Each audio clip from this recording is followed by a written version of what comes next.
রাত 11টা বাজে। হুট করে আমার ছেলে বলল, মা, বাঁকা ভর্তা খাবো। ও কখনো কিছু খেতে চায় না বা বলে না। তাই আমি কথা না বাড়িয়ে রান্নাঘরে চলে এলাম বাঁকা ভর্তা বানানোর জন্যে। আমি বরিশালে মাইয়া, তেমন একটা বাঁকা ভর্তা বানাতে পারি না। বেশিরভাগ সময় আমার ননাস আর আমার বান্ধবীরা আমাকে খায়। আহারে, আমি বরিশালের মাইয়া, আমার বানানো ভর্তায় কেমন কিছু না, সোজা লাইনে চলে যায়। কিন্তু আমার বান্ধবী সরলা রানী আর রূপসী বেগম, ওরা এমন বাঁকা ভর্তা বানায়, খাইলে মানুষ কাঁধে হাসে, প্রেমে পড়ে। যখন আমি অসুস্থ ছিলাম, ওরা প্রায় সকালবেলা আমার জন্য গরম গরম বাঁকা ভর্তা বানিয়ে আনতো আমার জন্য। তো এখন উগমতো পাবো কিনা জানি না, তবে আজ আমি প্রথম রান্না করতেছি।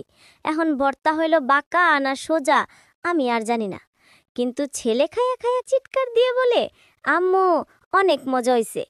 যাক, আমিও শুনে খুব খুশি হয়েছি। তো আমার বাঁকা ভর্তা বানানো দেখে আপনাদের কেমন লাগলো অবশ্যই কমেন্টে করে জানাবেন।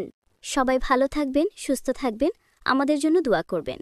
আল্লাহ হাফেজ, আসসালামু আলাইকুম।